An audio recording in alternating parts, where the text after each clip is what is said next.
Hello folks and welcome to the Vertigo Tea Party and my review of Stardrive. Stardrive is a 4X game developed by Zero Sum Games, published by Iceberg Interactive. If you're not aware, 4X stands for Explore, Expand, Exploit, and Exterminate. If you've played games such as Civilization and Masters of Orion, you should be familiar with this concept. Currently, it's $29.99 on Steam. It does offer mod support, which I did check on, and right now, obviously the game just came out not too long ago, so there's some very basic mods right now that change unit and ship balance, update the graphics, but there is a Star Wars Total Conversion mod already in production. There's also a wiki that you can check out if you get stuck or if you're looking for more detailed information. I'll put the link below, but it is stardrive.wikia.com.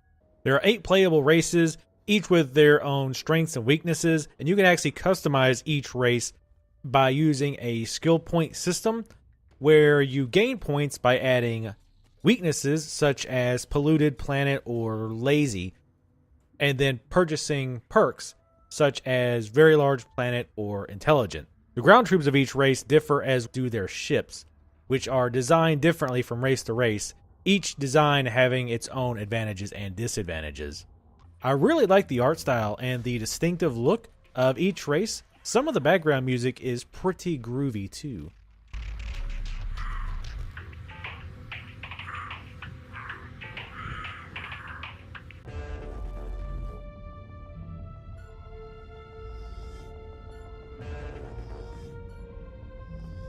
There's 4 difficulty settings. You can also change the galaxy size, you can change how abundant solar systems are, as well as the pacing of the game, which affects how long research and creating structures and units take. If you're a fan of more long, drawn-out games, you might want to up that pacing up a bit. There's a game mode indicator as well, but currently the only available option is Sandbox. Stardrive starts you off, as many 4X games do, with one tiny little colony and the goal of expanding your empire, learning new technologies, and conquering your enemies, whether it be with diplomacy or with the strength of your military.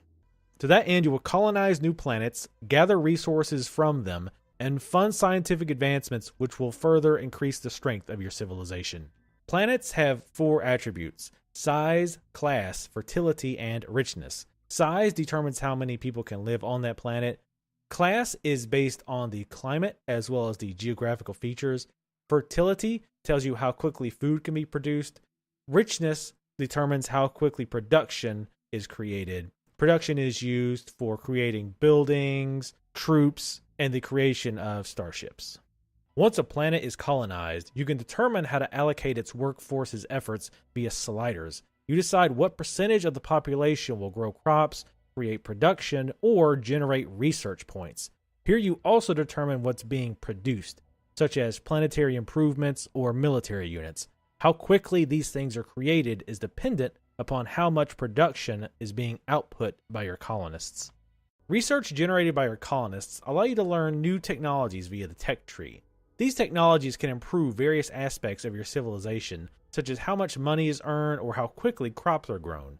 This is also where you can unlock various upgrades such as new armor, weapons, and hulls. The non-military upgrades do feel sparse. I feel as though I unlocked all the interesting ship unrelated techs relatively early. I'd like to have seen more monetary, farming, diplomatic, and production upgrades.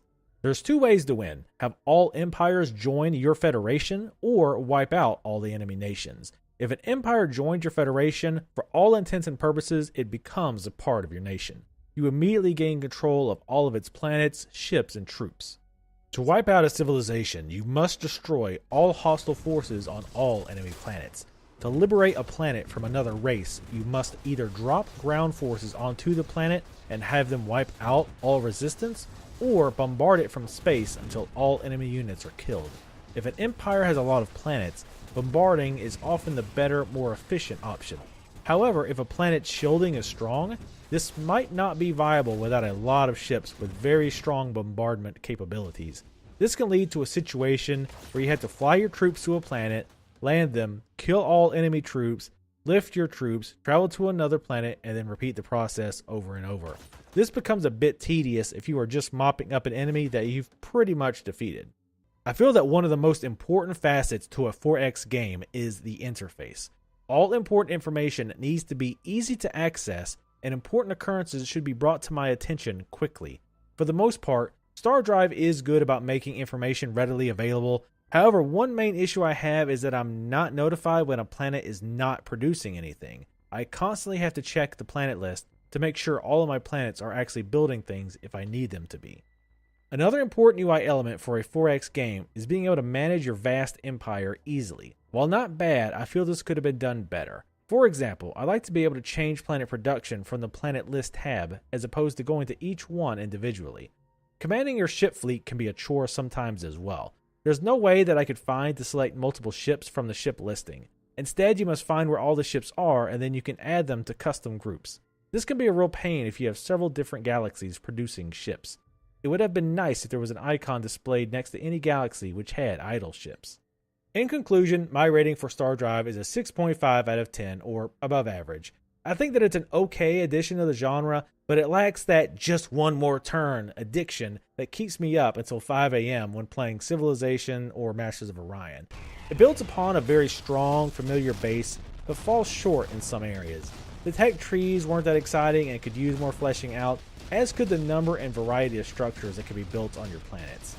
These are two of the big things that hooked me into other 4X games, but I just didn't find them here. I do really like the race diversity as well as the fact that it has mod support. I think it's important to note that if you're into designing your own ships, do not let my lukewarm review turn you away. It seems to be a strong component of the game, but it's something I've never personally been interested in. If you love the idea of creating and testing your own starship designs, I'd suggest getting a second opinion or checking it out for yourself. Unfortunately, there's no demo at the time of this recording. As always, thanks guys and gals for watching. I hope you found this video to be informative. Please leave your feedback in the comments section below, and I will see you next time.